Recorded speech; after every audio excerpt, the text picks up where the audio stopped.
a very warm welcome to our webinar on science communication for metrology, which is a joint webinar of APMP and APLMF under the PTB Media project.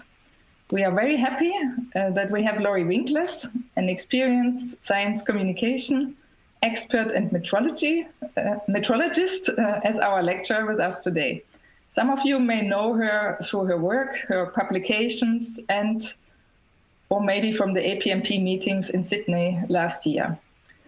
We initially planned to have a face-to-face workshop on how to better tell metrology stories, which had to be postponed to next year due to the COVID-19 crisis. So this webinar is an introduction into the topic and will provide you with some basic tools to develop a written case study. We will have about 1 hour of Laurie's presentation and then a 30-minute question and answer session. So for your questions, please use Slido during Laurie's presentation. The hyperlink is provided in your invitation, or just type in Slido, sli.do, and the event code SCFM. You can also vote for questions posted by your colleagues, and then they might have a better chance to be asked. So the Q&A session will be moderated by Dr. Angela Samuel, who is the chair of the Developing Economies Committee of APMP, and by Marion Hare, the training coordinator of APLMF. The webinar will be recorded and made available for future use. And in case your video stream encounters problems or stops, please just try to reload the page. After the Q&A session, we invite those who have additional questions to Laurie to a more direct conversation into our virtual room. The information to the virtual room will be provided in Slido.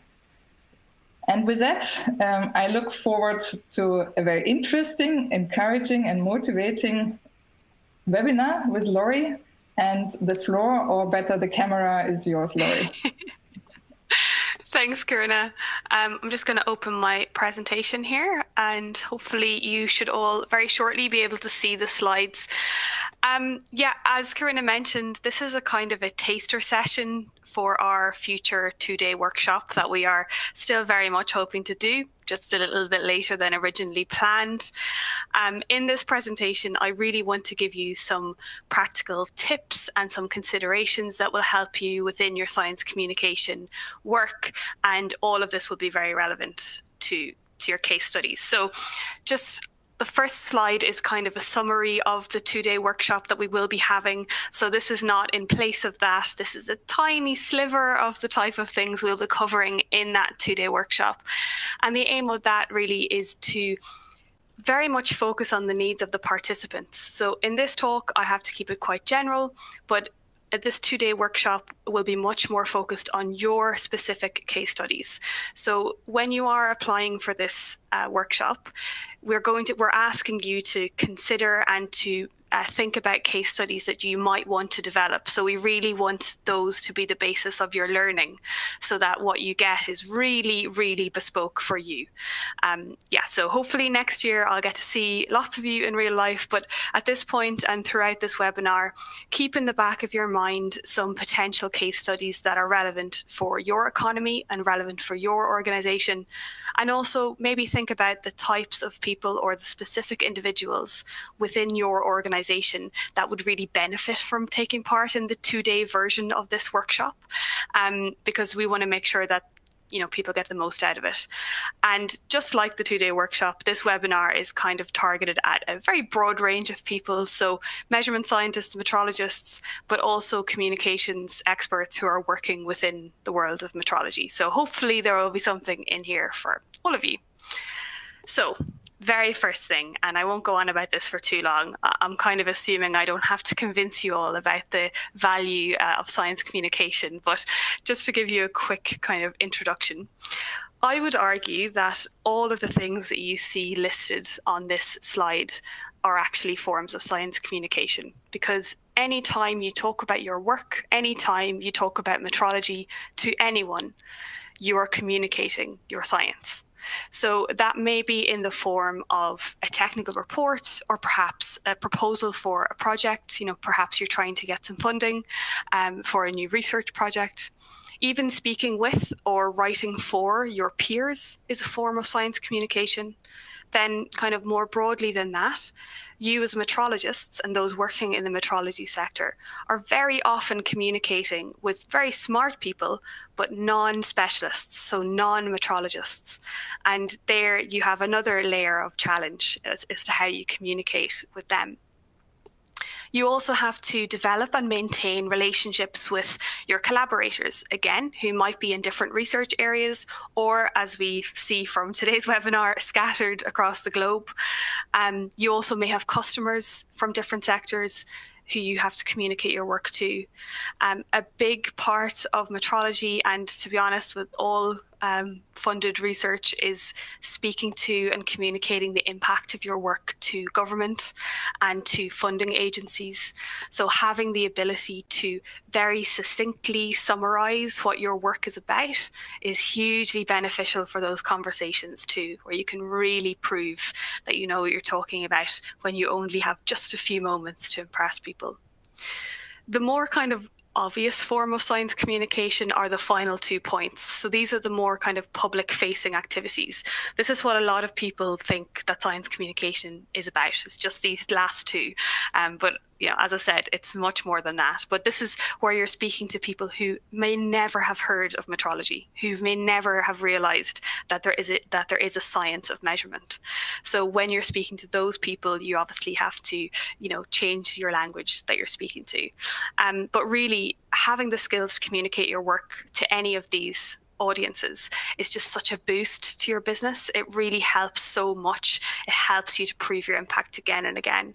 And I think that everyone in a metrology organization should be able to communicate at least to some of these audiences. If there are people within the organization who are specialist communicators or who are really enthusiastic about becoming better at science communication, I'd also suggest that you really encourage that, and where you can, to invest in that, because again, it benefits everybody. Okay, enough of that. So on to the tips. Now, as Corinna mentioned, we're asking people to submit questions via Slido, so you should have the link. I've written it on here as well with the pin or the code. So throughout all of this, I'm going to be giving tips.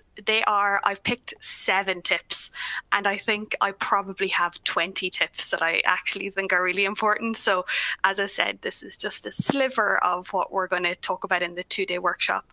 But I think these are the most important things for you to consider when you're communicating your work. And these tips are relevant whether you are speaking or whether you are writing. So although we will talk about specifically case studies in the second half of the talk, in this first half, I want to give you tips that I think are applicable and are important for all of your science communication activities, not just case studies. Okay, so the very first one, and I would argue the most important one, is before you undertake any sort of science communication activity, so whether that be a lecture or talk, or whether that is to sit down and write a case study, the first thing to ask yourself is, who is this for? So who is the audience? Who are you talking to when you're writing down these words? Who are you trying to reach? And if the answer to that question is the general public, well, I'm afraid to say that there isn't one general public. There are many forms of publics that you have to communicate with.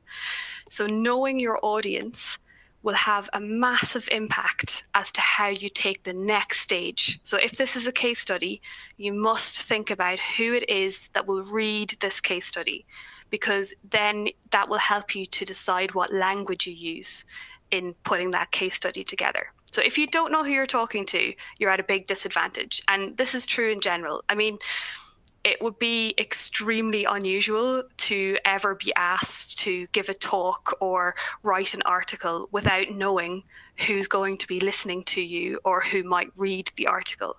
So that's a very unusual situation. And usually, when you stand up on a stage, who might be in front of you in the audience, or if you write a news article or, you know, a little piece for a magazine, you kind of know who's going to read the magazine. So you need to be thinking about that when you're writing a case study too. You need to think about that, because unless you get that right, you're just throwing words down on paper and they won't have any impact. Another part of this consideration when you're thinking about the audience is, how are you going to reach them? So if what you want to do is to write a series of case studies, where are they going to live? How are they going to be accessed by your audience? So how are your audience going to find that piece of content? And I'll talk about a specific example later on, but really thinking about accessibility. And this is way before you write a word down on paper. Okay, thinking about where I'm going to put this when it's finished is a very important step, because that is how you're going to reach your audience. Okay, so that's point number one. Point number two. Now, people get very offended when I say this, and please don't be offended by this. But the big question, and this is so true for metrology especially, is so what? Like, what's the big deal? You need to ask yourself that question, even if it hurts your soul to ask that question.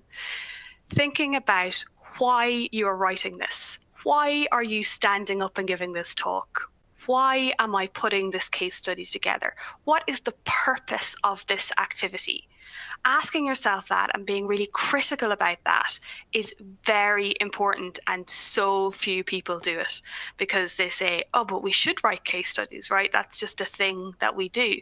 It's like, yeah, but to what end? What's your goal? And your goals will vary hugely depending on what organization you work for, you know, what your longer term ambitions are, what your shorter term ambitions are. Those goals will vary. So I've just written a few down here. You know, perhaps you're just trying to demonstrate the impact of your work. And this is a real issue and a real challenge for metrology, because it's so fundamental to so much of industry that it's often invisible. So just demonstrating your work, that's a really valuable reason to write a case study. Maybe you're trying to convince someone to give you money. Maybe you're trying to get some funding, or to find new customers to, you know, pay for a measurement service, for example. Another big thing is that you might want to show that your work aligns strongly with specific, you know, priorities of your government, or things like the Sustainable Development Goals. So that a case study that is kind of targeted at a specific Sustainable Development Goal could be a really impactful thing to do, because you're showing, look, here's the link between what I do and what has been prioritized. And that's another really good reason to write a case study or to give a talk. The other side of this is the slightly more offensive one, which is, why should my audience care? So why should people listen to me? Why should they read this stuff? That actually is your job to do that. That's your concern. And it doesn't feel like that. And again, a lot of scientists get really annoyed when I say this. But if you are trying to communicate something to someone, the responsibility of communicating that is with you. It's not with the person you're speaking to. So again, with metrology being something that a lot of people are not familiar with, you really need to think about, before you write any words down, why should my future imaginary readers, why should they read this? Why should they care about what I'm doing? Why should they care about the work that we're doing? Because whether you like it or not, the value of your work is rarely self-evident. You know, you really have to go out of your way to say, look, this is important. This is why you should care. This is why metrology is so important. And lean into that, really get into the habit of banging that message down. Okay, so on to the specific messages. Key points or key messages are a thing that I'm a really big fan of. And I say this as someone, and maybe we'll find this today, where, you know, it's really easy and very tempting to want to cram in as much information as you possibly can into every possible interaction. I get that. I understand that. I'm a chatter, so I also like to get as much as I can out of any given interaction. But almost always, when it comes to demonstrating impact, less is more. So I would challenge each of you if you're thinking about a specific case study, or even about your lab or your organization as a whole, to sit down with your colleagues and really try and figure out what your key messages are. And this cannot be a long list, right? I would suggest, and I challenge you to try to keep it to 5 key points or fewer, ideally 3. And so I'm not asking you to summarize your research in one sentence, because I do think that's a really difficult thing to do, and very few people do that well.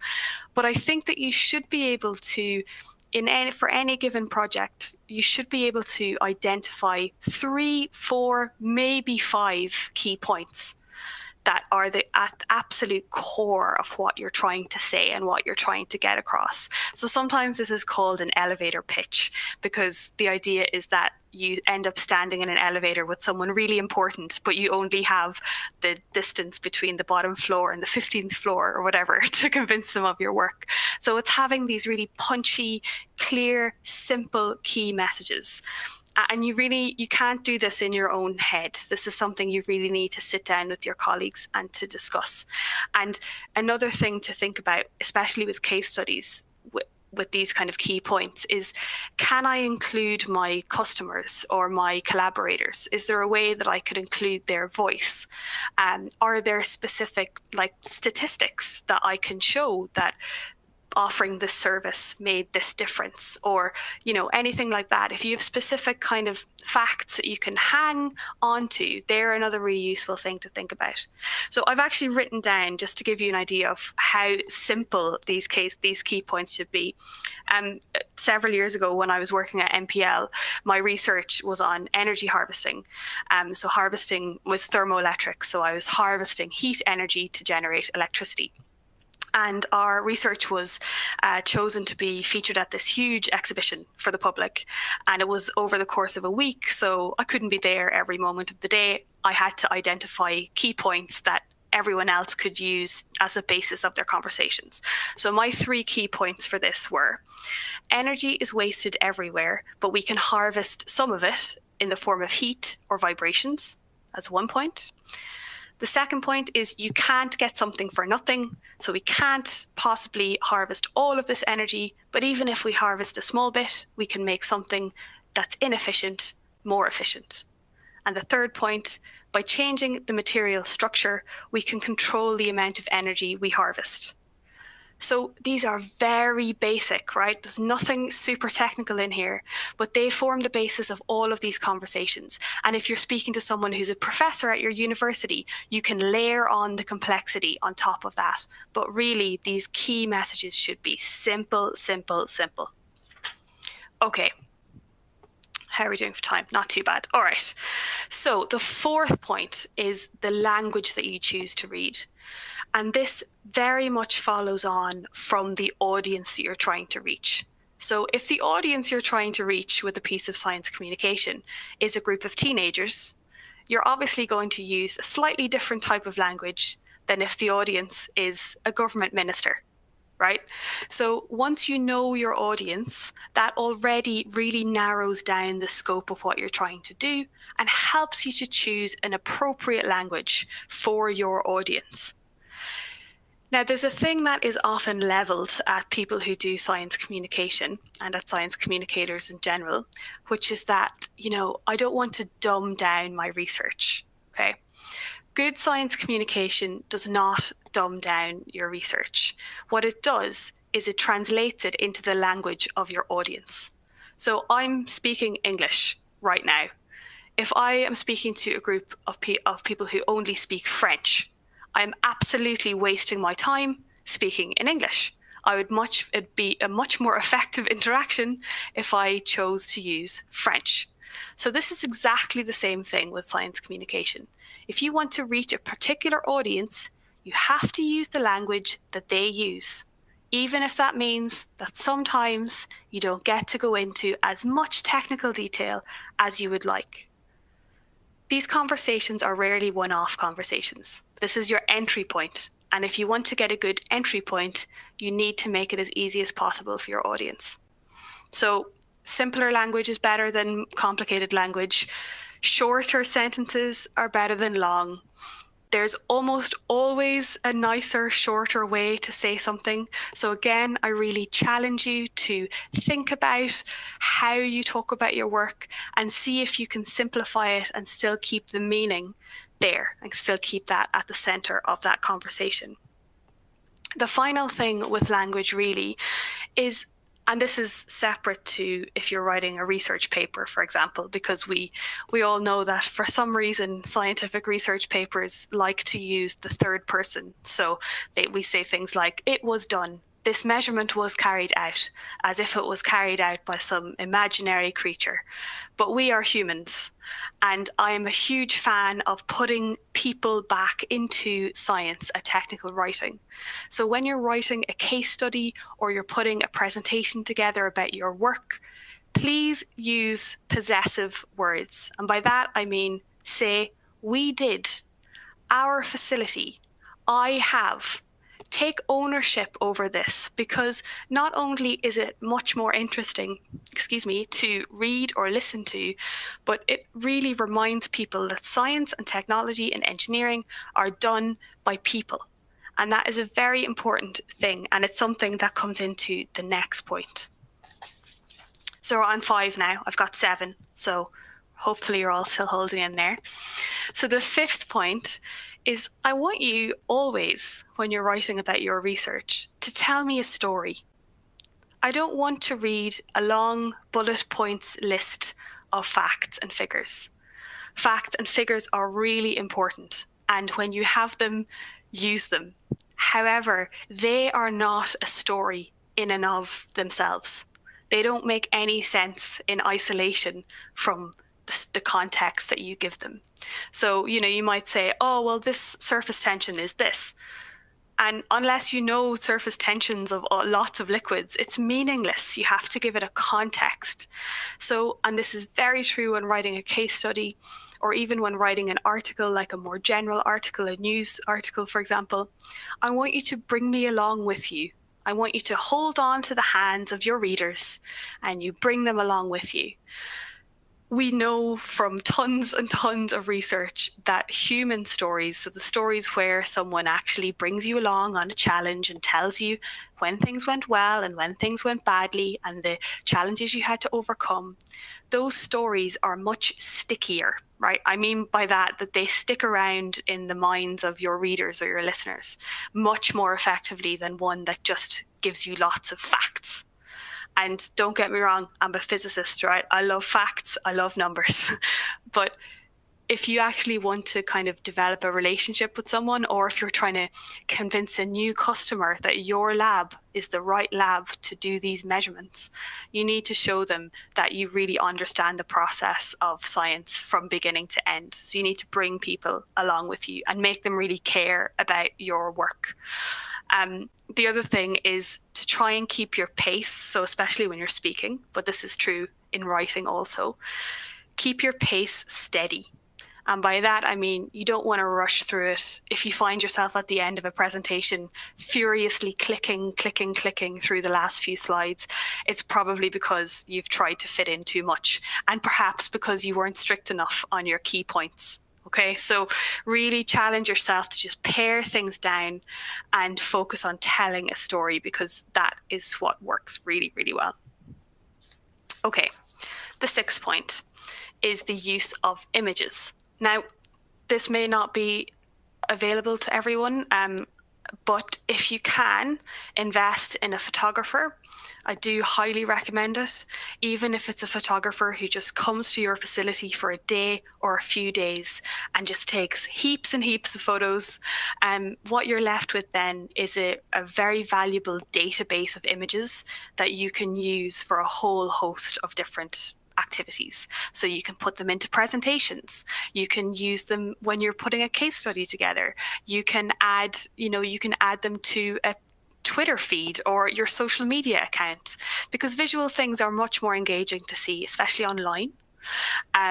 So if you can get photos taken that are specific to your organization, I do really recommend it. It can be very expensive, and I fully appreciate that.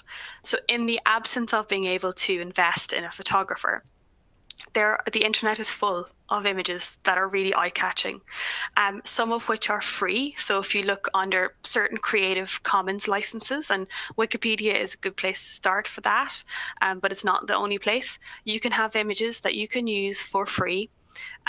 Usually you have to attribute them to the person who created the image, but it's still free financially.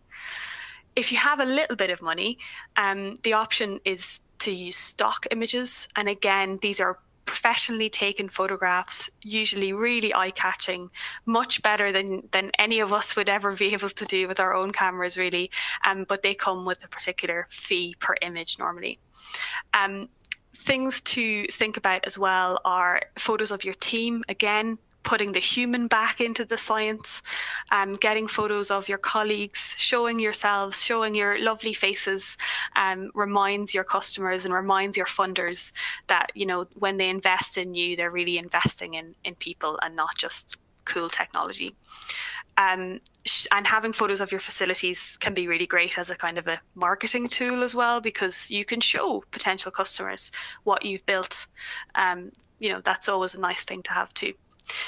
The final type of image that can be really useful, and I use these a lot in case studies, are infographics. Now, some of you listening may be lucky enough to have proper graphics designers in-house, and if you do, that's wonderful. But if you don't, there are lots of programs available online where you can make infographics with basically no skill whatsoever, and I'm saying that as someone who's doing it, for free in some cases. So I've mentioned one here, which is PictoChart, and I'll show you towards the next part of the presentation, I'll show you a couple of infographics that I made on there. And they're really good, and they really add something more to your story, especially a case study, okay? And they can be a way to talk about statistics without just putting a number down, okay? So let's go on to the final point, the final kind of consideration and tip, which is that you need to practice. Science communication is not something that you can just do at the drop of a hat. It is something you need to put time and effort into. So you need to be really consistent and not see this, especially producing case studies, as something that you can just do once. This is not a one-off activity. This is an activity that should be embedded and woven through your business, especially if you are in the business of science. So getting into the habit and making and investing the time to actually produce this content will stand you in great stead. It will also get easier each time you do it, and that's not to be underestimated. I totally understand that for most of you, the idea of sitting down and writing a case study from scratch is actually a bit terrifying, and I completely appreciate that. I promise you that once you've done one, the second one will be slightly easier, and the third one will be slightly easier again. So the more you do it, the better you will get at it, the less stressful you'll find it, and yeah, the higher the quality of your output. And doing it consistently means you kind of build up a database, not a database, but you build up a collection of really lovely stories about the work that you've been doing. So you can look back at those and congratulate yourself on the work that you're doing.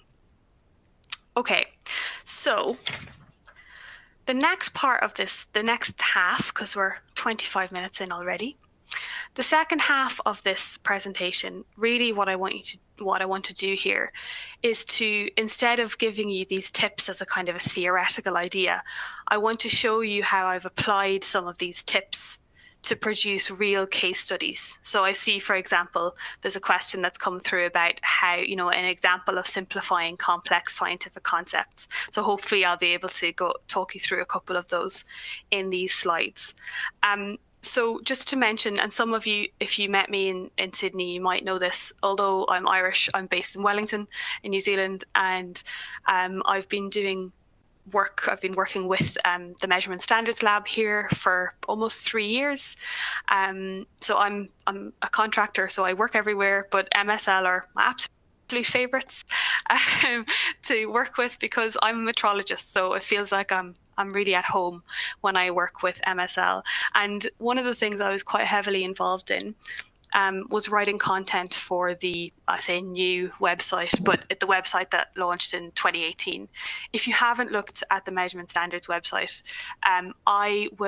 the link will be in the notes, so you're all going to get copies of these slides to take home and use as a reference.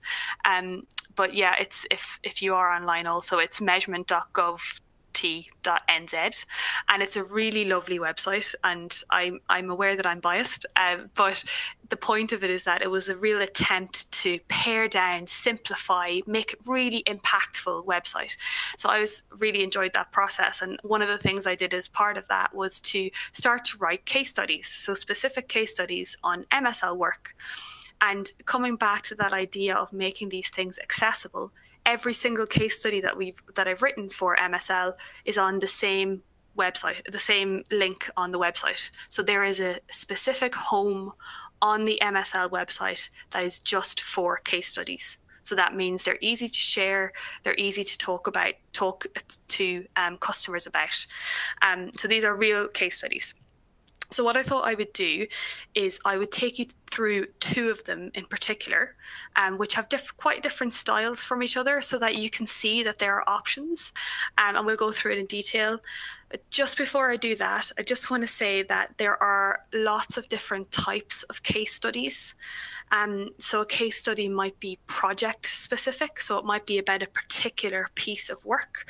They might be topic specific, so maybe you're talking about a few different pieces of work that all fit under, I don't know, the length area, for example. They might also be sector specific. So I mentioned earlier on, you might want to put a case study together that shows how your work responds to a specific sustainable development goal, for example, or how it responds to climate change. So they can be sector specific too. So there is no one type of case study, and there's no one perfect way to write a case study.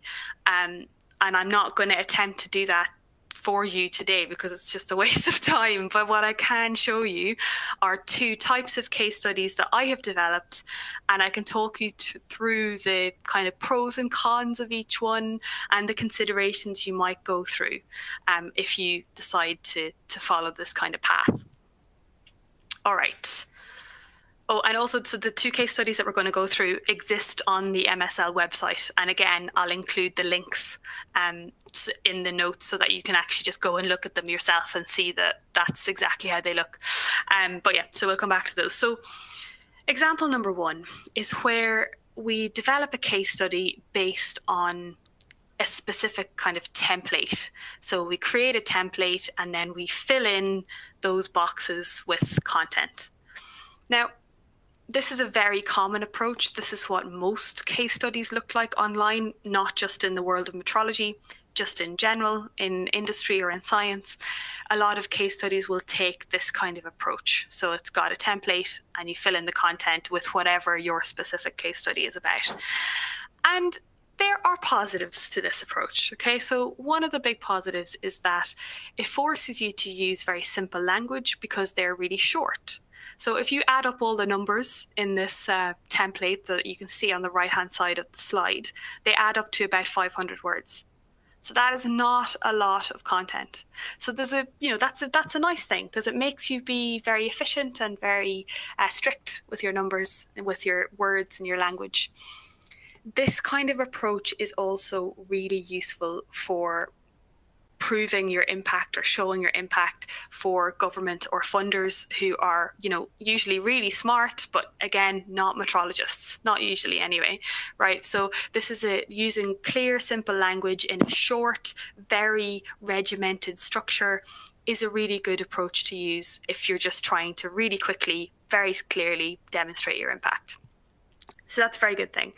This also works particularly well for specific projects. So if you have a standalone project, you can just write about it and then it's done, right? You've recorded that you've done that and it's a nice piece of content. The downside of it is that, and it's why I'm usually a bit hesitant about sharing kind of templates like this, is that your case studies will then all look exactly the same. And they're also quite limited. Templates are quite limited as to how, just by their very nature, right? You're leaving gaps and you're filling in the gaps. So they're all going to kind of feel the same. And not every story that you want to tell will fit into this template. But if you are a beginner at this, if you are someone who has never written a case study before and you have no idea where to start, this is a pretty good place to start. Okay, so following a template, and absolutely feel free to use this. There's nothing I don't feel any sort of IP ownership over this or anything. So just go for it. If you think this template is helpful for you, please use it. And just to say as well, because I know we've got a mixture of people in the audience, how you write a case study will depend very much on whether you are a metrologist yourself writing about your piece of work, or whether you are a comms, like a communications person working alongside metrologists. So if you're the former, if you're the metrologist who's been asked to write about their research, you might actually be a bit too close to the research to do this easily. So again, kind of coming back to what I mentioned with the key points, I would suggest sitting down with your colleague, ideally a colleague who you haven't worked on this particular project with. So whatever this case study is that you're wanting to develop, talk to a colleague who didn't work on that with you, and just talk to them and say, this is what we did. This worked really well.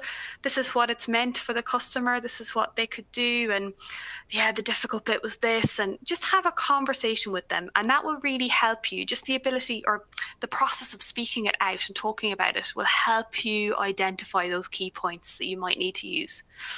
If you are a comms specialist in the organization, my top tip to you is to sit down with the metrologist and interview them. Ask them lots of questions, really make the time. Don't try and squeeze it in between other meetings. Set aside, a good hour to sit down and talk to them. Record it if you need to, because one of the things I suggest, and you'll see this mentioned on the template there, is a quote. So having some real words from real people. So yeah, I do recommend that you do that. And this should be seen, especially if you are a comms professional, this should be seen as a team effort. Okay, so metrologists, comms people are specialists. They know how to do their job. And comms people, metrologists are specialists, and they know how to do metrology. So together you can produce a really good case study. All right, so I'm going to go through a specific case study and go through each of these headers, each of these headings, and see how they work. Oh, that doesn't work. Okay. So this case study is one that is, as I said, on the MSL website. And the aim of this case study was really to showcase MSL's work in the aviation sector, and specifically their relationship with Air New Zealand. So that was the kind of overall goal for this case study. You can see that the title is very short, and it's very not technical. It's the title of a song, right? Come Fly With Me is the title of a song. But it's very eye-catching straight away. And it just catches the eye, and it doesn't make you think, oh God, that's going to be something that's not for me, maybe if you aren't a technical person. So nice and short, kind of just a bit of fun, not too descriptive. The subtitle below it gives you a little bit more information, gives the reader a bit more of an idea as to what's coming up. Right, so what they're going to read about in this case study. Now, the first section I've titled The Challenge. And really what you're trying to do in this section is to give context for the work. So if it is a project for a specific customer, you should really start with a few sentences about the customer's business. In this case, we're kind of talking about a sector in general. So we're talking about the aviation sector. So what I'm trying to do is give a kind of metrology focused overview of the aviation sector here, and identify a few specific challenges that they are facing, and that, hint, metrology is going to help to solve, right? So that's the idea of this first section. It's 125 words. I actually think this one might be 128 words. So it's a little bit sneaky, but thereabouts. And the first sentence tells you everything really. Reliability is at the core of the aviation industry. Safety is it, right, for aviation. So metrology's role in this sector is to basically provide that reliability. And that's the connection you need to make when you're talking about a case study about metrology. You need to make that direct connection between the needs of the industry and what you are providing as metrologists. I also kind of hint a little bit at traceability. So I talk initially about, finished aircraft. So I talk about inspection, and this aircraft undergoes all this inspection. But even before it's turned into a full aircraft, metrology still has a role to play. So again, I'm kind of hinting that metrology has this fundamental role at all points in the process, not just a thing that you go, oh God, we got to get a standard for this, or we can't sell this plane or whatever, right? This is just something that comes in at all stages of the process. I've also been very particular at my choice of words. And again, this comes partly from the pressure that you put on yourself to make it really short. But using keywords like safety critical, accurate measurements, reliability, they're all metrology words, right? But they're also words that industry will recognize.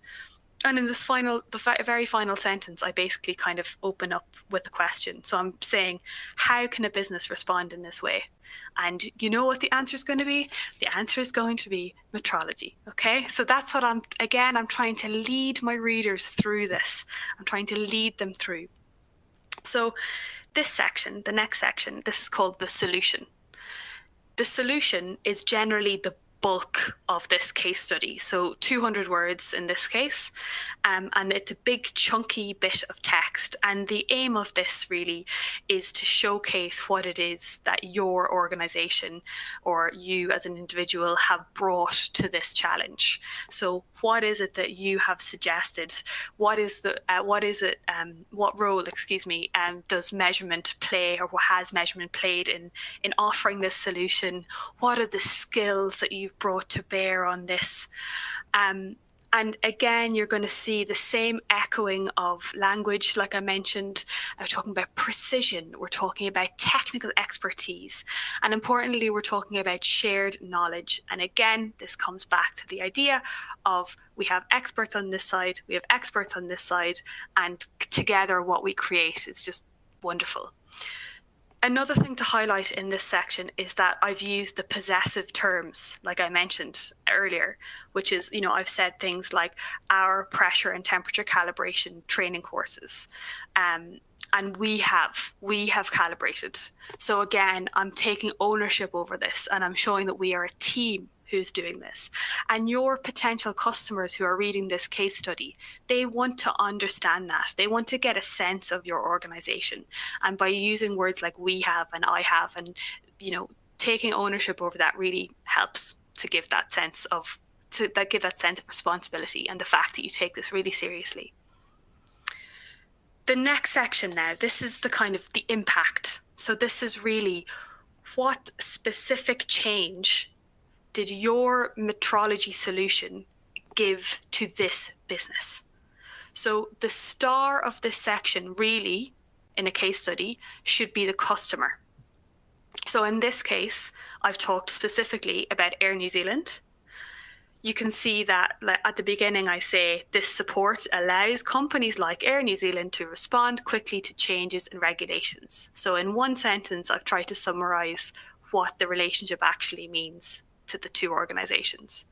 I've also described metrology as a safety blanket to these companies, because that is what it does, right? It gives you confidence. Metrology and having metrologists kind of working with metrologists can give you confidence in what you're doing as a business. And again, I'm thinking about this as, the audience for this is a future customer. So I'm thinking about the words that a future customer might want to read.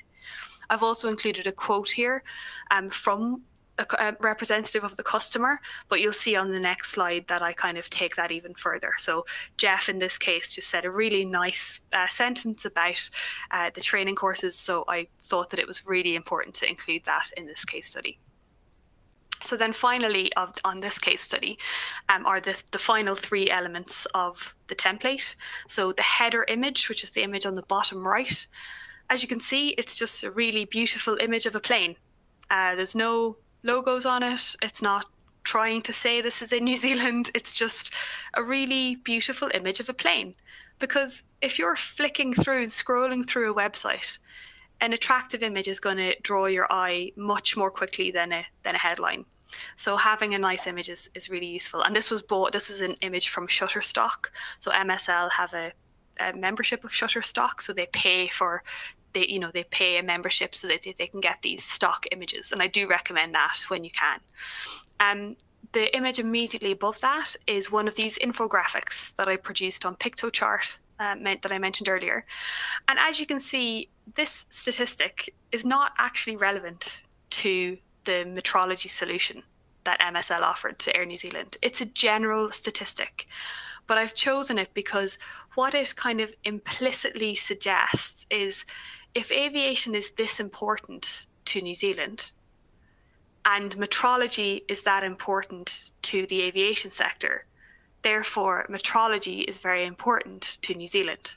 So I've tried to make that connection just through using an interesting statistic. It'd be interesting actually to see what the numbers are like for this year, because it will be significantly lower, as we know. But the final thing then is I have a big chunky quote from Jeff, so from the same customer at Air New Zealand. And what's really lovely about this quote is Jeff and I talked over the phone.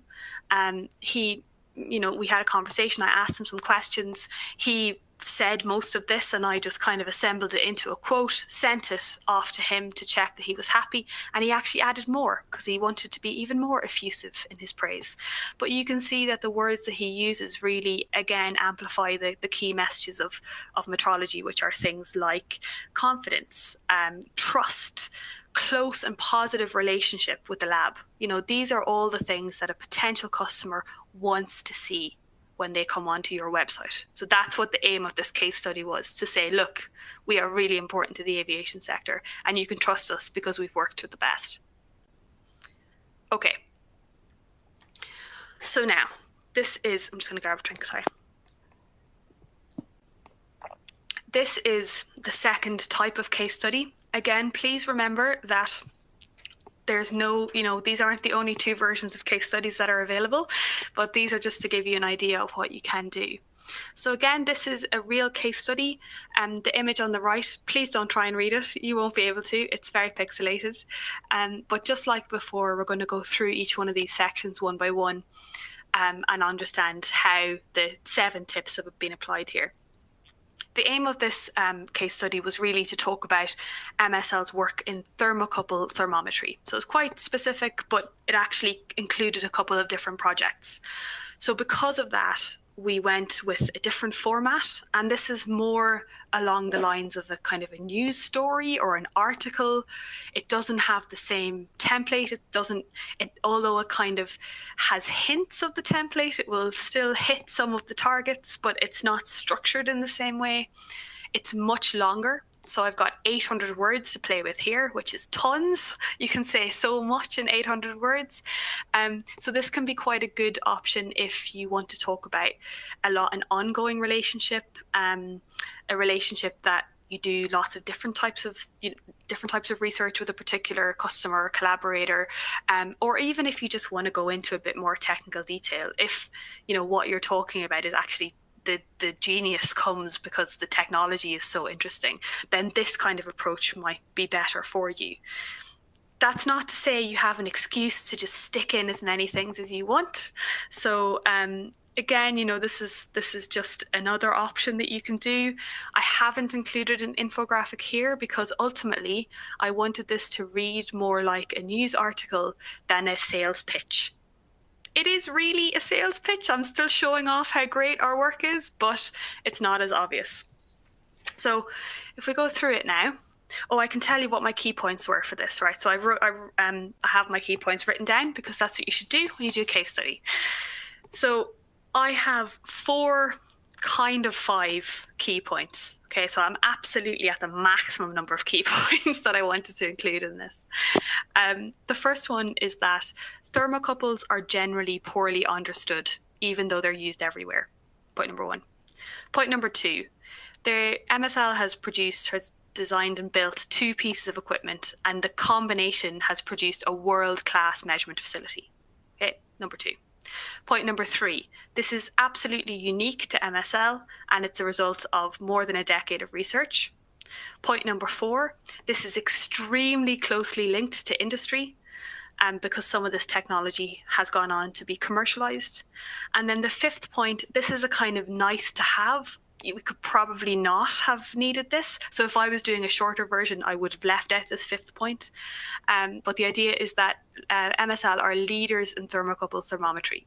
Okay, so they're the 5 key points that I'm going to try and get across in this case study.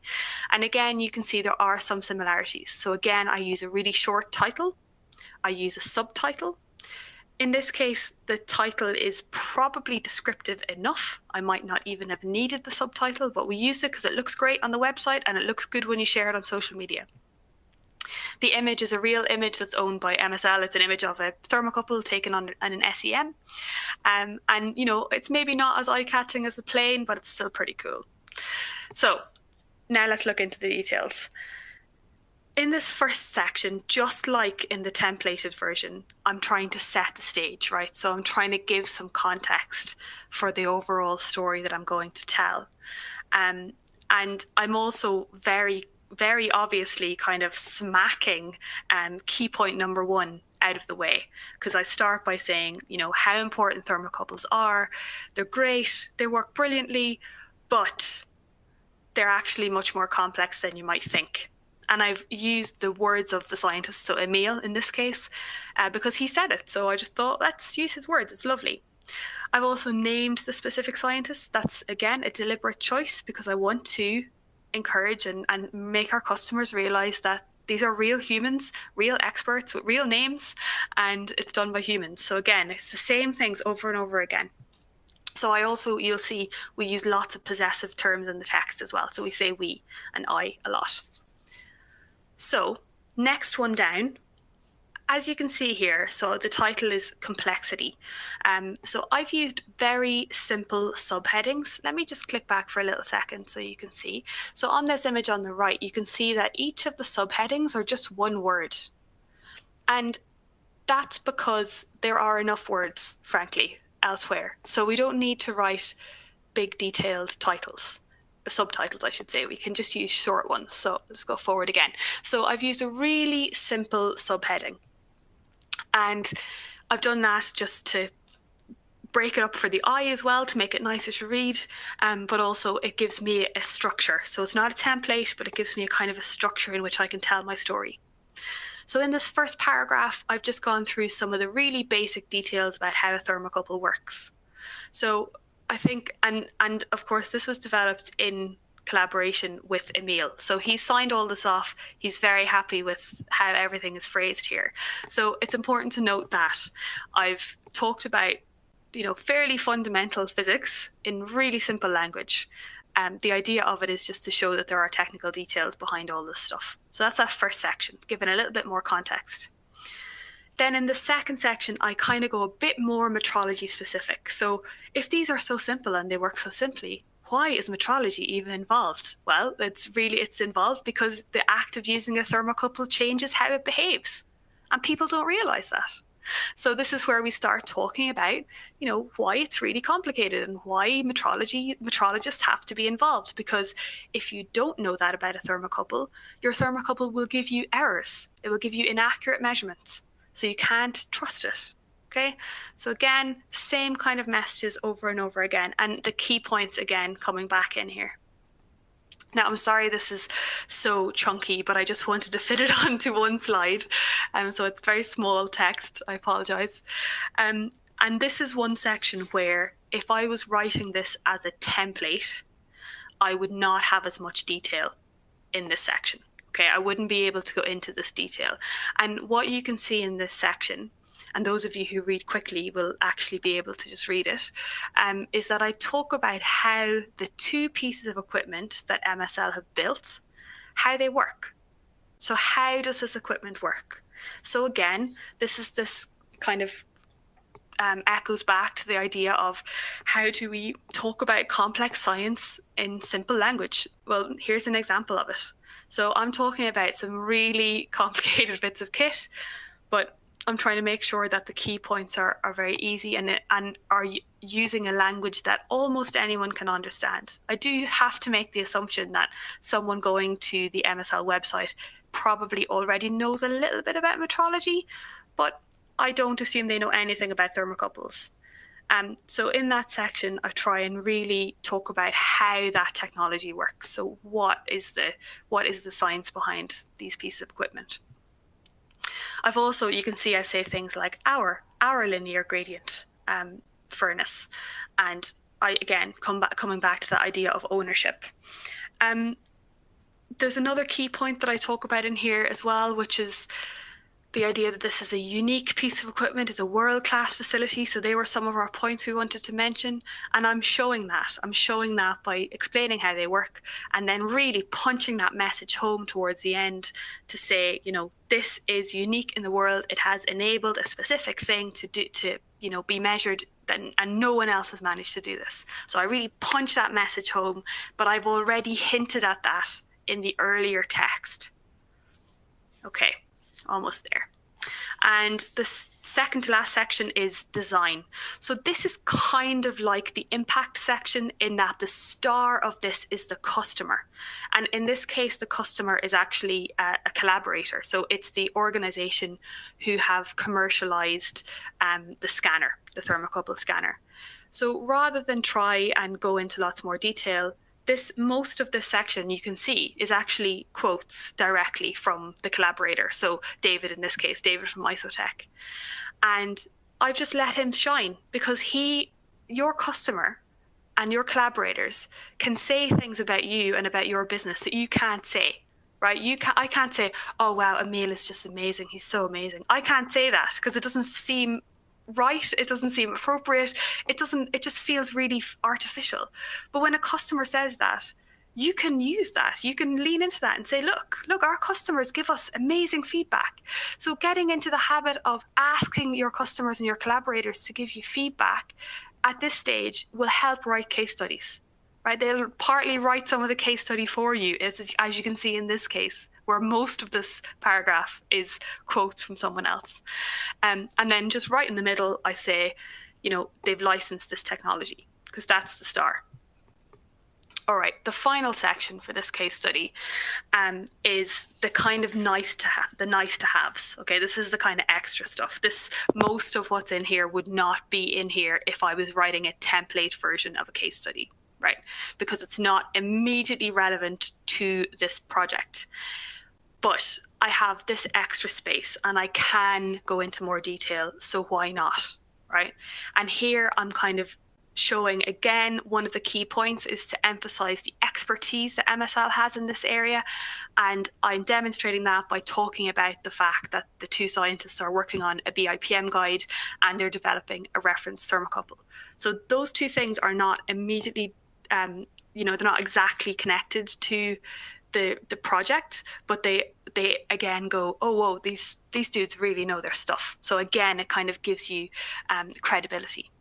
And the point that they keep working with industry is an important one. And publishing papers and all that kind of stuff, right? So they're all nice to have. You kind of assume you have those things, but when you have the space to talk about them, then do. And then right at the end, I've given Emil the last word on this because it is his area, it's his baby. So I've given him the last word here.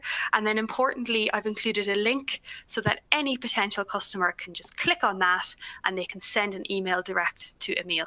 So that's another thing, and it's part of when you think about your audience and you think about accessibility, you need to make these things as easy as possible for your customer, right? So that's what we've done here, is we've put a direct link in there.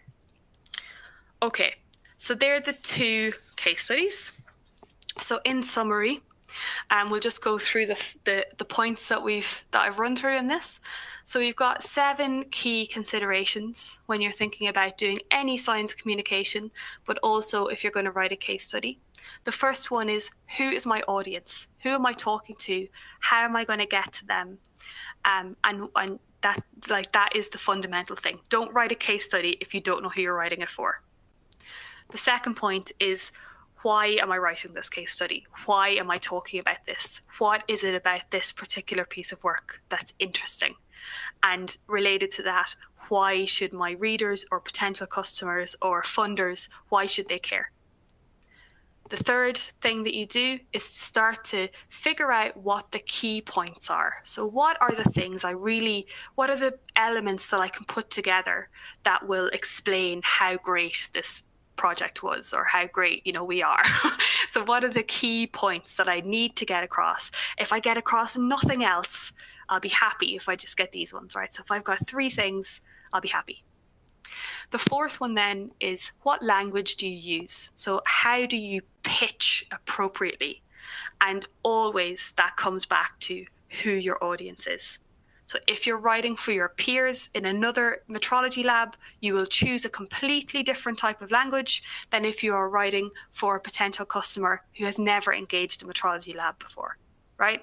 So thinking about your audience will help you to appropriately choose your language. And don't forget to keep the human in the science. So say we, I, our, all of those possessive terms. Importantly to that, tell me a story. Okay, so I could easily have summarized those 2 case studies in a few bullet points, but that is so dull and it's not going to stick in anyone's mind. I'd much rather take them along with me and say, look, we did this, and then this is how this works, and that means we can do that, and that meant that the business could do this. So take people along with you in the journey. While you're doing that, using images makes a huge difference. It's more fun, it's more interesting. Again, you're trying to really get something to stick with people, and images help a lot with that. Some people are very visual, so having a cool image is often the way to capture them. And the final point really on that is that you just need to practice. Everyone always wants just tell me how to do it and I'll just do it. I'm afraid that's not how it works, especially if you want to do it well. You have to try and figure out if this is good. You have to really challenge yourself to summarize your research in few points. You have to really listen to yourself when that inner voice in your brain says, well, I just can't possibly simplify it more than that. Listen, just question that and say, but why can't I? Really challenge yourself to try this. And then the final point is this idea that there is not one perfect type of case study, and I can't just give you the template and then you're solved. You have to figure out a solution and a language and a type of case study and a platform that works for you, and that may change depending on what story you're trying to write. So don't try and just get a template and then you're sorted. Experiment, play around, find interesting ways, and really challenge yourself to change the way that you tell your metrology stories. All right, that is everything from me. So as Karina mentioned at the beginning, and I think there's some questions coming through on Slido already, but please do feel free to add in some questions. And then after that, in half an hour, we'll go back into the virtual room where we can actually chat face to face. All right, thank you very much. I'll stop presenting. Now you're back on, Karina. Thank you. Thank you, Laurie, for this really wonderful and insightful presentation. And I would like to hand over to Angela and Marion for the Q&A session.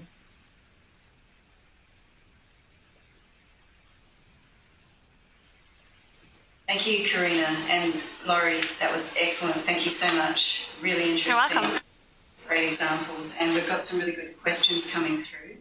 So, can you see the feed? Yep, I have it here. Okay, so I'm going to just. Great. Okay, I'm going to keep pushing questions up to you, but perhaps you might want to start with the one from Vietnam, from Stomach. Yeah, so this is providing examples of simplifying complex scientific concepts without dumbing it down. So I hope that you've kind of had a hint of that from these case studies. Really, the key thing, as I said, is that you remember who you're speaking to, and remember that your job is to communicate this. So you have to meet people where they are. You can't use only the absolute perfect technical language and expect people who don't speak that same technical language to understand it. So really challenging yourself. I do recommend, there's lots of brilliant science journalists that I recommend. You could read some of their things because it gives you an idea of, you can tell a great story without having to use equations. And I understand, like, I know the easiest way to explain something is to use an equation. I understand that deeply in my soul. So actually using words can be really challenging. But you just have to remember who your audience is. And one thing I do recommend trying, if you're up for the challenge, is picking maybe a research paper or something that a piece of research that you've done, and then trying to write descriptions of it for 3 different audiences. Okay, so one would be your peer, so try and summarize it for your peer. Then try and summarize it for a non-specialist, so someone who's a scientist maybe, but not necessarily a metrologist. And then the third person would be, your next door neighbor. And you can decide who your next door neighbor is. They could be a government minister if you want. But really challenge yourself. Pick a piece of science, pick a topic, and try and write about it 3 different ways until you start to understand that the language that you choose has a real impact on the message that gets across. Okay. So next question. Oh, sorry, go ahead, Mary. So metrologists are shy about saying how great we are. This is a problem in lots of places. How can we change that, especially if we don't have comms experts in our NMIA or our LMA? And this sounds really harsh, but you just have to get over it. The only way you're going to get over it is you have to do it. And like, I know, I have no doubt that people are looking at me being like, oh man, she's so confident. She's like so comfortable at doing this. That is practice. That is a varnish that I wear over my face. Okay, this is something that comes with sheer bloody mindedness, just trying and trying and trying and trying. And if I want to get funding for something, god damn it, I will do everything I can to get that funding. So you have to, even if it makes you feel ill to your stomach, just each time just try and say, look, we did this cool thing, look, we did this cool thing, look, we do this cool thing. And actually holding yourself accountable is a really good way to do that. So saying, I know that at the end of this project, I am going to have to write a case study about it. So holding yourself accountable will get you into the habit of thinking that way. Nobody actually really thinks that they're great. Okay, nobody who I like really thinks they're great. Everyone is just making it up as they go along. So just comfort yourself with that and just try it. Just try it until it doesn't feel as uncomfortable. Okay, so the next question that we have for you is from our TCL chair in Thailand, Juria, and she asks, how do you pick the topic that audiences are interested in and would like to know about? That is a great question.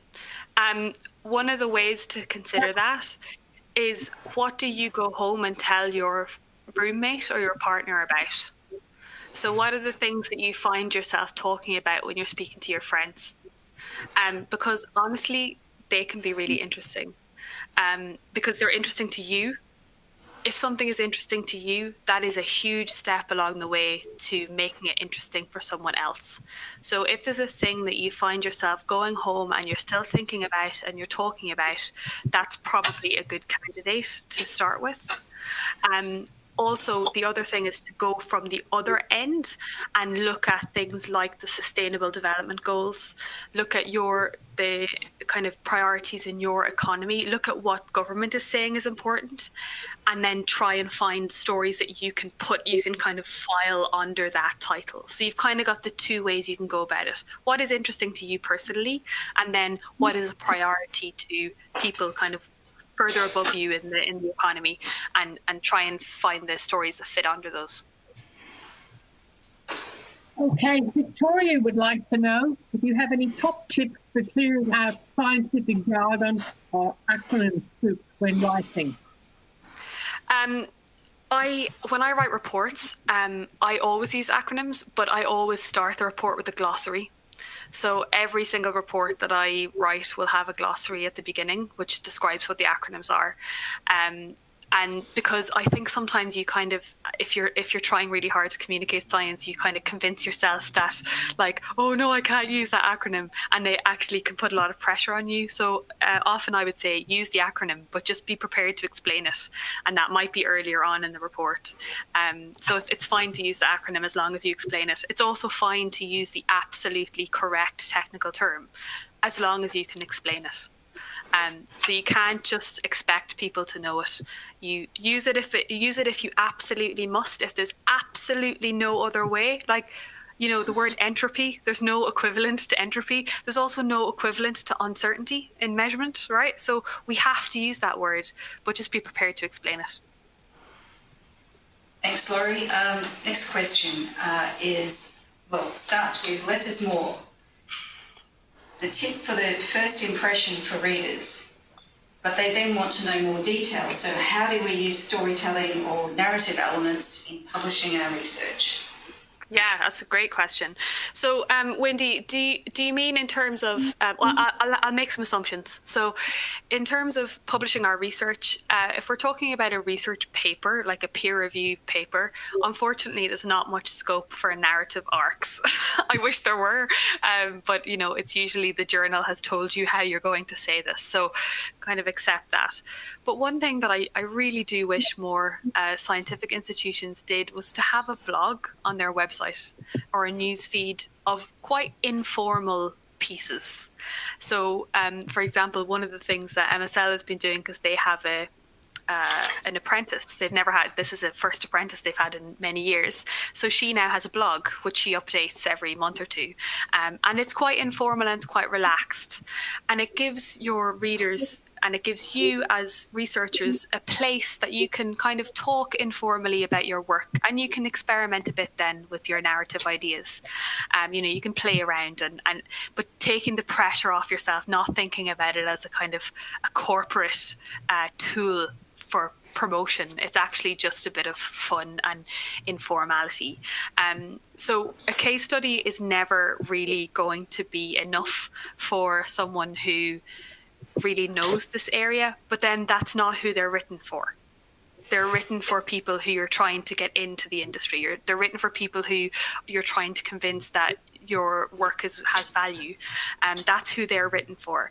But if you are trying to write for other people, then you need a different platform. So a case study is not the way to do that, but maybe a blog is. Maybe a blog where, you know, different research groups have to write an article about what's been going on for the past month, and it can, again, that really shows off the personalities of the people in the lab too. So you just have to choose an appropriate platform really for storytelling. Case studies are not the way to, you know, to really like have a really in-depth conversation with your readers. Okay, in time with that, thank you for your great presentation. And we'd also like to ask if you could give us some tips to be confident about what we're going to write and what we're going to talk about. So that confidence thing. One of the things that I do a lot is I talk to myself, and I sometimes do it in the mirror as well. And that sounds really silly, and I get it. And oh my goodness, you're going to be so embarrassed the first time you do it. You're going to hate yourself. But each time you do it, it gets a bit less stressful, you know. So getting into the habit of talking out loud about your work is a really good habit, because not only does it push you a little bit, but nobody else is there, so nobody can hear you, so there's actually no pressure on you really. Often when you talk about something, you find yourself forming a lovely sentence, and then you're like, whoa, I just summarized that really nicely, and then you scribble it down. So getting into the habit of just talking out loud to yourself, even if you wanted to record yourself on your phone or a dictaphone. I do that a lot too, like, so I have a little dictaphone that I use a lot, and you feel like an idiot, but after a while, you get so much more value out of it than embarrassment. And then when you've done that for a little while, you're feeling a tiny bit more confident, then ask one of your friends or your colleagues to just listen to you talk about that thing, the thing you want to write about, and just kind of slowly work your way out. But it really has to start with just you initially. So either talking to yourself in the room or talking to yourself in the mirror. Okay, so the next question comes from Ninook, and he starts off with, great presentation, Laurie. Thank you.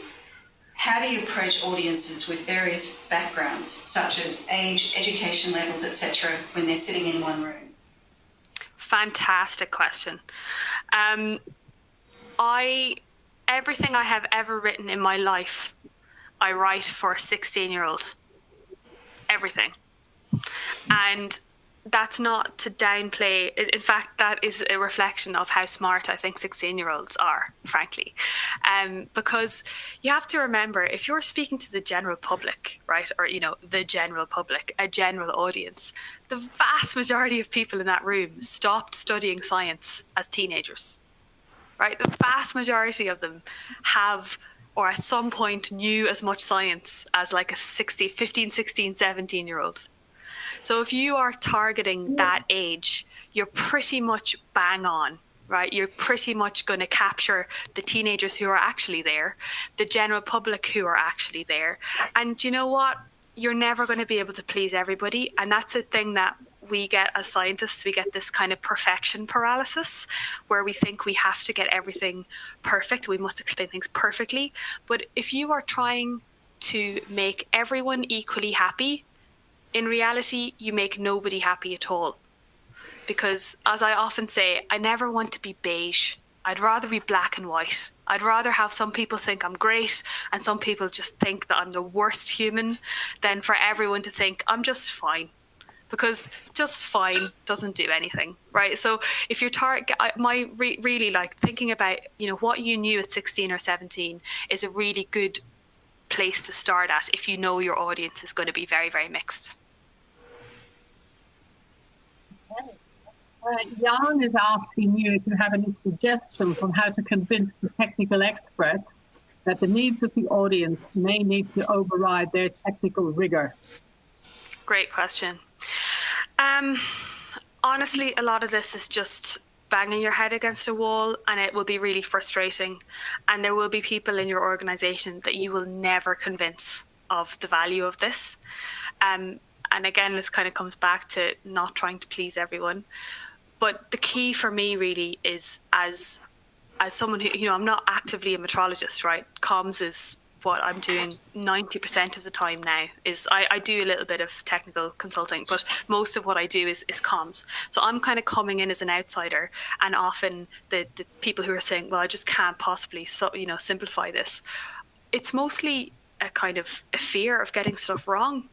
So getting a very good relationship with the technical expert, especially if you are not the technical expert, that is the absolute key. It's the only thing it's the only way you're going to get anywhere close to convincing people that, there are other things more important than using the right equation, is getting a very good relationship with the technical expert. So having a good connection between comms people and technical experts is really important, because you have to be able to see each other as experts. And this is a real issue with scientists. Scientists think, and I say this as one, right, but scientists think that because they're smart and they know how to do science, that they know how to write or to talk to the public. And they are very different skills. And guess what? Someone who has no science background can probably do that bit of it much better than a scientist. So a lot of it is kind of know when the battle's not worth arguing, like know when it's not worth fighting. But mostly it's just try and just see. Just try and say, look, can we just try this? And if it fails, it's my fault. But let's just try it and see what happens. And getting into the habit of asking people for feedback will hopefully really, point out to the technical experts that that this person who's listened to this talk or read this article has actually gotten a lot out of it. But yeah, it's really difficult, and I know that feeling really well. But yeah, there's some people you're just never going to convince, and just don't. It's not worth the effort, honestly. But there are lots of other people who are mostly just a bit afraid, and a lot of it is about developing good relationship with them and doing it together, collaborating together. Okay, so the next question is a bit of a broad one, but perhaps you have a few more examples of this, Laurie. How to write a convincing case study? Well, my question is, who are you trying to convince and what are you trying to convince them of? Right? Because if you can't answer that question, if you can't answer those two questions, then you should have written a case study in the first place. So a convincing case study to me is one that basically demonstrates the impact that metrology played in a specific project. In that case, follow all of the tips that I gave you and then do them again and again and again and again until it becomes easier. But convincing to who? That's the key question. And ask yourself that before you try and convince yourself that you've got more to do with it. So yeah, just really, remember your audience.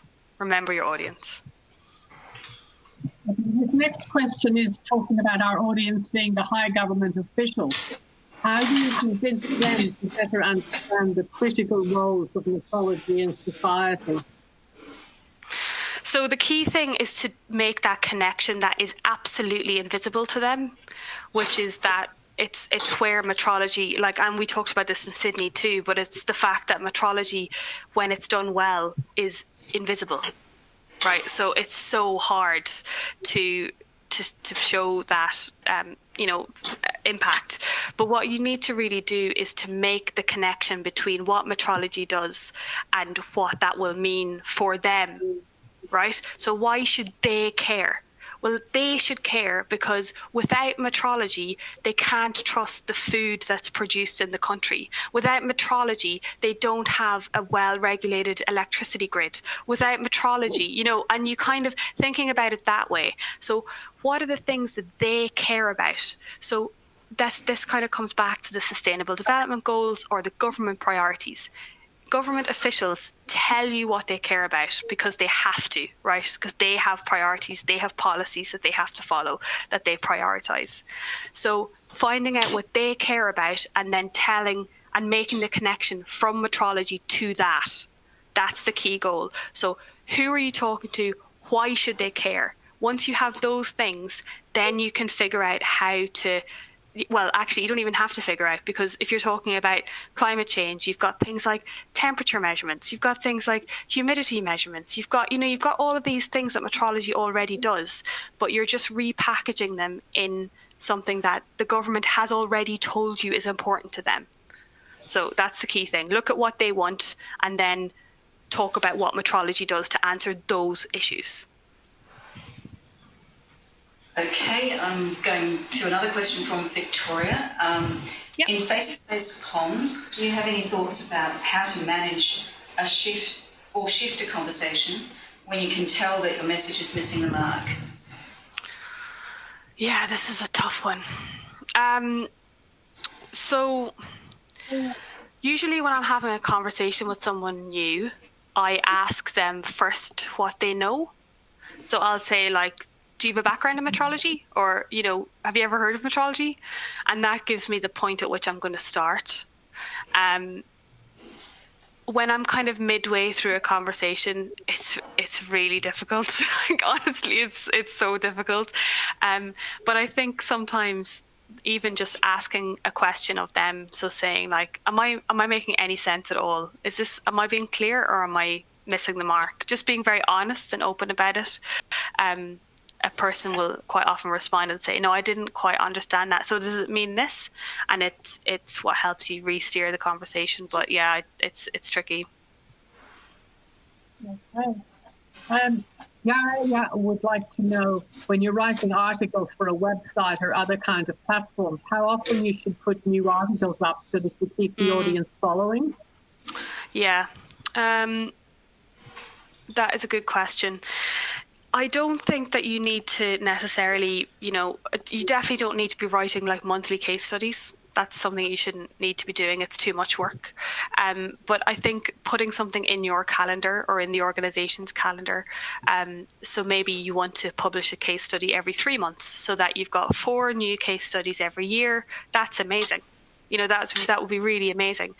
If you're doing a kind of a blog, like we mentioned earlier, a more informal, relaxed thing, that really should be updated at least once a month, at least. Otherwise, it just kind of, it dies, it feels like an old thing. And what you want a blog to be is, a fun, kind of consistent, constant thing. But really putting it into your calendar, you can decide on the duration or the regularity, I should say. But, once a week, it'll probably be too much for most organizations. Once every 2 weeks might be possible if you split it out, if you split the responsibility amongst different people and that they know that they have to write a blog post for this week. But yeah, really, it should be more, for a blog post, it should be more often than once a month, ideally like 2 to 3 times a month. For a case study, it doesn't need to be that common. It doesn't need to be that frequent. If you use social media, and maybe some of you do, if you use Twitter or LinkedIn or Facebook, really they should be multiple times a week, but they can be links to old stories, right? They can just be an image. They can be something that's tied into a particular event. So if it's if there's a specific anniversary of the first Apollo 11 launch or whatever, you could put up a cool image and tag into the hashtags there. So social media, very frequent, as frequent as you can. Blogs, maybe weekly or 3 times a month. Case studies a few times a year. All right. We've got a question from Anonymous. I'll just read it out. A very useful lesson. There are many good articles published on websites. Are these articles of good quality from writers' hands? So, are they polished by other people? I mean, it depends on the website. A lot of organizations, won't have an editor, right? Like if you're reading something in a newspaper, that will have been through like 10 or 20 pairs of hands, because it will have gone through the author, it will have gone through the fact checkers, and all of those things. But if we're thinking about just a metrology website, a lab's website, if you have a comms person, it will go through the comms person's hands. Often if it's an article that's written in collaboration, so like the ones that I showed, the case studies, they went back and forth between me and the scientist, a few times until we were both happy. And then, then it goes through Fleur Francois' hands in that case, and then it goes up on the website. But it's always good when you're, especially writing should be a community effort. So it's a really good habit to get into, to share your writing and to ask for other pairs of eyes on your writing, because like even before we came onto this webinar, Angela pointed out something that I had left out, something we talked about that I had left out on a slide, so you look at something again and again, it will become invisible to you. So do get into the habit of sharing it with lots of people. So on a good website, an article will have had to have been approved by at least one person before it's published. Okay. How do you find the key audience or communication channel to sell metrology as a valuable tool? That's from Eric. So again, my question to that is valuable tool for who? Are you trying to find new clients and new customers? Then if you're trying to find new customers, I would be going to specific outlets that are for those customers. So, if you're trying to convince an aviation company to come and pay you to do measurement services or training, you should be approaching the aviation companies yourself. Or getting your comms people to approach them, or looking at magazines that are trade magazines within that industry. What's the word I'm looking for? Membership organizations are always a really good way to go through. If you've got IEEE, you've got lots of these types of organizations that are specific to a sector. Very often they will have newsletters or websites or even magazines in some cases. So pitching to them is a good way to do it. if you're trying to talk about metrology to a really, really wide audience, you're going to have a very difficult sell on basically every day of the year except for World Metrology Day. And even then, you're still going to struggle to get much bite. Usually it's because metrology just plays a role in a bigger project. So when you're thinking about value as a valuable tool, who is your audience? Who is your client? And then when you kind of establish who that is, then go and look for the organizations that they may be members of. A lot of places will actually have that stuff. They'll have their membership organizations on their website. So yeah, go to where they are, but you have to be really specific. There's no general easy answer to this. You have to be really specific about who you're targeting and then go down that rabbit hole. Okay, I think we've got a few questions left, but we might have to just have one more question, and then we will remind you of the details for dialing in for the closed question and answer session where you can get into a bit more detail with Laurie. But the last question that we're going to put up at the minute is, do you have tips, Laurie, for engaging school kids in metrology conversation and making the topic interesting for them? Yeah. If you're not already familiar with the school curriculum of the kids that you're trying to reach, it's a good thing to have a look at. And I say this from experience because at the moment I'm actually working with an organisation called House of Science here in New Zealand and MSL, and we're developing this they're calling it a metrology box. So it's a box of demos that will go into schools all around the country, primary schools. So these are young kids, age 12 and under, so that they can learn about metrology. And the key thing for us in developing that was to understand what words are used in the curriculum. So metrology obviously is not used by 12-year-olds, but they have to learn how to use rulers, and they learn how to use measuring, weighing scales, and they use thermometers, usually just thermometers, not normally thermocouples. So they actually do already use lots of measurement tools. So have a look at the curriculum. That will give you a really good idea, because almost every country I can think of publishes their school curriculum somewhere online. So have a look at the tools that the kids are already familiar with, and then use those. So one thing that NPL does, which is like one of their famous demos, which is a brilliant demo, have you seen these like stacking dolls? Sometimes they're called Russian dolls. So it's like a wooden doll that fits inside and fits inside and fits inside, right? So they've got a series of these, and they're just plain wood. So there's no patterns on the outside, and they have materials of different density on the inside. And you ask a child or an adult, because adults are just as bad at it as children, you ask them to put the dolls in order of mass, so like from lightest to heaviest. And they're deliberately designed so that they confuse you, right? Because your brain tells you that this is in a particular order. And then they do that, and then almost always they get the lightest and heaviest mixed up. And then you bring out a measuring scales, and then you say, right, let's measure it now. Let's measure it. So this shows you that you can have an instinct and an idea and an understanding of the world, but measurement gives you a real value. It's a way to actually, understand this. So yeah, look at the tools that they already use and try and play around with demos that use those tools. And I'm happy to share some ideas if anyone wants to talk about it later. Okay, so before we get Karina to sign us off, can I just say on behalf of APMP, thank you so much, Laurie. I think everybody would have found this really useful, and appreciate your personality as well in doing it. It makes it a lot easier to think about how we can do this better. And you being a metrologist as well, I think really makes a huge difference in us understanding how to talk to people who are not metrologists. So that's from me, from APMP. Marion, over to you. Thank you. And APMF is thrilled as well. So thank you so much for a very entertaining presentation. It was so simple and easy to follow. Excellent. Thank you. Good. I'm glad. Thank you so much. It's lovely to chat to all of you.